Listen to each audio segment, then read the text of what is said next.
Assalamualaikum warahmatullahi wabarakatuh.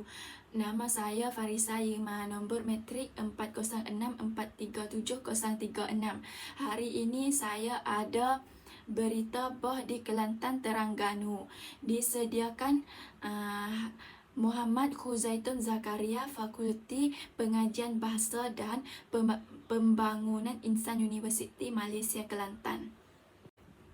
Kejadian banjir di penghujung musim tengkujuh kejutkan penduduk Patani Timur, Kuala Terengganu. Keadaan banjir di beberapa daerah di Terengganu, Kelantan dan Pahang semakin memburuk apabila lebih 12,000 orang terpaksa dipindahkan selepas kediaman mereka ditenggelami air sehingga ada yang hanya nampak bumbung.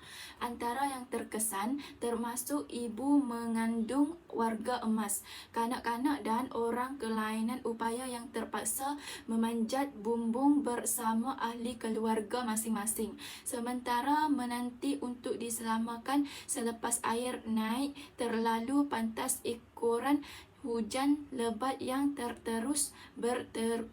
berterusan sejak Rabu lalu. Rata-rata penduduk tidak menyangka banjir besar boleh berlaku, sedangkan ketika ini negara berada di penghujung musim tengkujuh. Kami panik sebelum naik ke bumbung. Hulu Terengganu, 5 sekeluarga termasuk seorang wanita yang sedang sarat mengandung terpaksa menahan sekejukan lebih 3 jam di atas bumbung sebelum diselamatkan pasukan keselamatan dalam kejadian banjir besar di Kampung Lubu Air di sini semalam. Muhammad Saiful Azwad Muhammad Amin, 30, berkata rumahnya yang turut dihuni bersama ibu bapa dan adiknya mula dinaiki air kira-kira pukul 7 pagi. Air naik dengan cepat. Kami yang panik nekat adik hingga ke bumbung untuk menyelamatkan diri.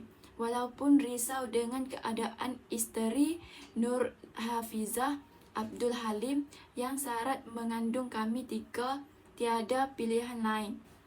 Katanya ketika dihubungi Kosmo di sini semalam. Muhammad Saiful Azwad berkata dalam keadaan kelam kabut dia telah memaklumkan situasi menimpa keluarganya kepada seorang lagi adiknya, Nur Hafizah Muhammad Amin, 28. Nur Hafizah kemudiannya memuat naik status untuk meminta bantuan di media sosial sebelum berita itu menjadi tular. Alhamdulillah kami telah diselamatkan pasukan keselamatan dan dihantar ke pusat pemindahan sementara. Kira-kira pukul 12.50 tengah hari, katanya. Sementara itu, Ketua Balai Bomba dan Penyelamat Kuala Berang Hanafi Muhammad berkata dan anggota bomba lain juga terperangkap dalam banjir itu hingga turut sama terpaksa memanjat bumbung rumah penduduk untuk menyelamatkan diri.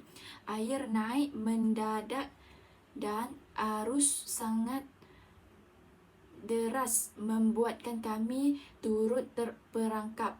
Saya dan anggota bomba lain berusaha menenangkan penduduk kampung sementara menunggu waktu sesuci untuk kembali melakukan kerja-kerja menyelamat, katanya. Wassalam.